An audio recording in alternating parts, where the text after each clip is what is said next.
Le taux de CO2 dans l'atmosphère a régulièrement diminué tout au long de l'histoire de la Terre. Il a lentement été absorbé par l'océan et la végétation, puis stocké dans notre sous-sol sous forme de roches, de charbon, de pétrole et de gaz.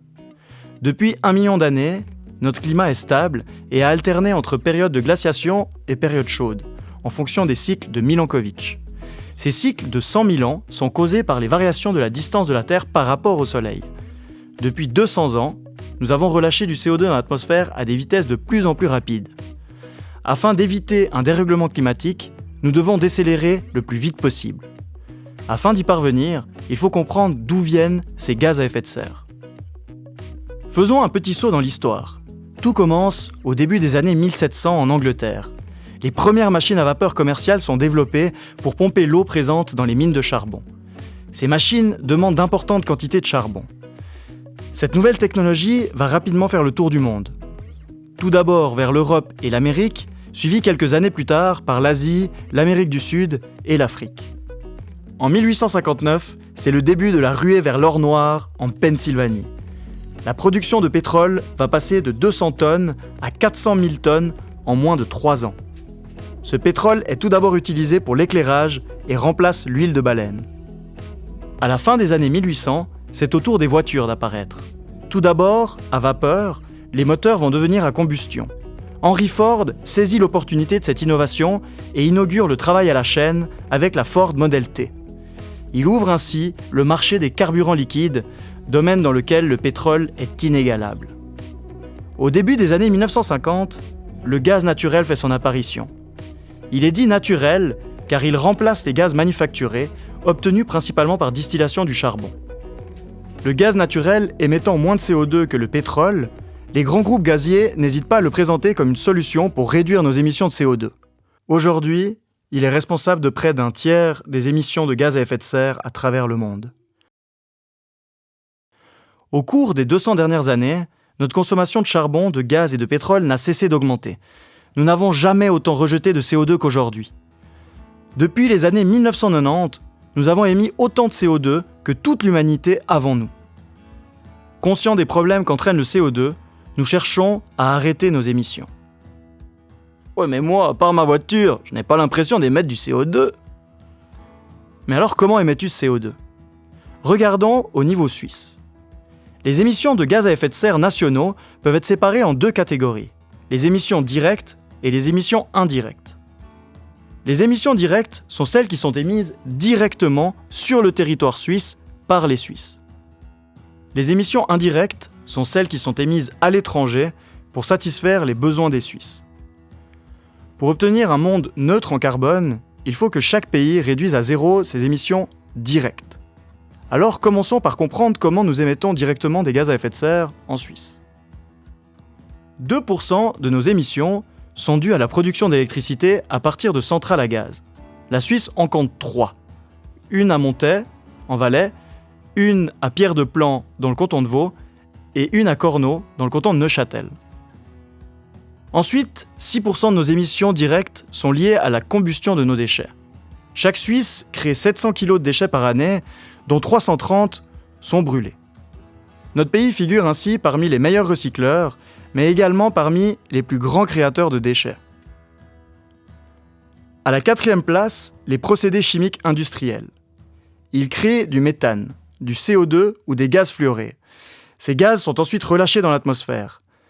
Un tiers de ces émissions sont générées par les usines chimiques suisses comme la Lonza. Les 2 tiers restants sont dus à la production du ciment, qui crée du CO2 lors de la transformation du calcaire en chaux. Pour cette raison, Holcim et la Lonza sont les 2 entreprises les plus polluantes de Suisse. À la 3e place du podium, nous avons l'agriculture. 2 tiers de ces émissions sont produites par les bovins, soit par leur rots et leur paie, soit par la décomposition du fumier. 1 tiers de ces émissions sont dues à l'épandage d'engrais azotés. Ces engrais réagissent avec l'oxygène et forment du protoxyde d'azote, un gaz à effet de serre 265 fois plus puissant que le CO2. À la 2e place, la production de chaleur représente 32% des gaz à effet de serre émis en Suisse. La moitié de cette chaleur est utilisée par les entreprises et l'autre moitié par les ménages. Cependant, seuls 60% des chauffages suisses émettent du CO2. Tu devines lesquels ? Alors que les chauffages écologiques comme les pompes à chaleur existent depuis plus de 30 ans, les ventes de chauffage émetteurs de CO2 représentent encore 50% des ventes en Suisse en 2020. Mais c'est pas possible. Et finalement, le plus gros émetteur de Suisse, ce sont les transports, avec un taux impressionnant de 40%. 10% sont dus aux voyages en avion à l'extérieur de la Suisse, 10% aux camions et 20% aux voitures individuelles. L'impact des voitures électriques et du train sont négligeables car ils sont neutres en carbone lors de leur utilisation. Le total de ces émissions correspond à 5,5 tonnes par an, par personne. Afin de réduire notre CO2 direct, des solutions technologiques existent. Si chaque Suisse, entreprise et individu, fait le choix de se déplacer et de se chauffer écologiquement, la Suisse réduirait ses émissions directes de 72%.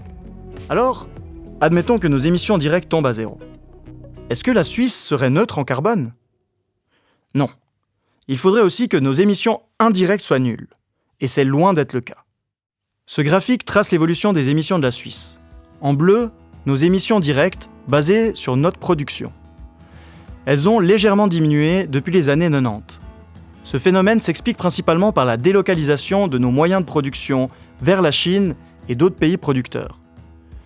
Maintenant, ajoutons nos émissions indirectes. Pour le faire, on prend nos émissions directes, on retire les émissions engendrées par nos exportations et on ajoute celles de nos importations. On obtient ainsi nos émissions basées sur notre consommation.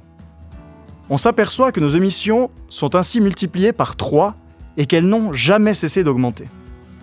Le bilan carbone de la Suisse selon la consommation est plus précis que celui selon la production et permet de quantifier avec justesse nos émissions. Pour mieux le visualiser, il faut s'imaginer que la Suisse n'existe pas. Dans ce cas-là, les émissions créées dans notre pays s'arrêteraient. Nos importations s'arrêteraient également, stoppant ainsi toutes les émissions engendrées par celles-là. Nous sommes donc responsables de nos émissions indirectes. Afin de stopper ces émissions, il faudrait soit arrêter de consommer, soit consommer des biens provenant de pays ou d'entreprises neutres en carbone. Le bilan des gaz à effet de serre d'un Suisse passe ainsi de 5,5 tonnes à 13,5 tonnes par an par personne. C'est l'équivalent du poids de 13 voitures. À l'échelle mondiale, le Suisse est ainsi le 16e plus gros pollueur du monde. Juste derrière les habitants des pays pétroliers et les Nord-Américains. La Chine, quant à elle, est à la 44e place de ce classement. Nous faisons donc partie des hommes les plus néfastes à la planète.